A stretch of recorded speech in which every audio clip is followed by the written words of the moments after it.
सद्भावना गरिदिनु उनीहरूलाई सर्वप्रथम आभारी छौँ। जब मानव आश्रमको सेवा सुरुवात भयो, जबकि आज हामीले एउटा ठाउँमा हजुरहरू समाजमा सेवा गर्न पायौँ, त्यसको लागि हृदयदेखि नै धन्यवाद दिन चाहन्छौँ। मानव आश्रम एउटा मानवताको बाटो देखाएको छ, जसले मानवहरूलाई हजुरहरू र हाम्रो पशुपक्षीमा एकाग्रता भएको छ, एउटा भेडवार्ता भएको छ। हजुरहरूलाई हामीले सेवा गरेर अवसर दिएको छ एउटा मानव सेवा आश्रमले, र हजुरहरूको स्वास्थ्य र आपको धेरै धेरै शुभकामना दिन चाहन्छु।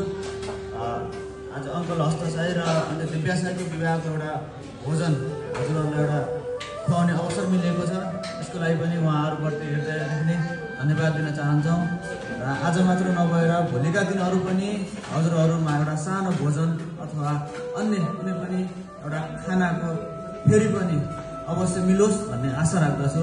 यहाँ पाल्नुभएका सम्पूर्ण सेवाकर्मीहरूलाई पनि हृदयदेखि नै धन्यवाद दिन चाहन्छौँ। किनभनेपछि एउटा हस्पिटलमा केही समय बिरामीलाई पुग्दा त कति कौतूहलता हुन्छ भने हजुरहरूको एउटा सेवामा निरन्तर रूपमा लागिरहनु भएको छ र उहाँहरूले कुनै एउटा झन्झट एउटा समस्या नलिएर हजुरहरूको सेवाप्रति दिनरात खटिरहनु भएको छ। उहाँप्रति नै हृदयदेखि नै धन्यवाद दिन चाहन्छु।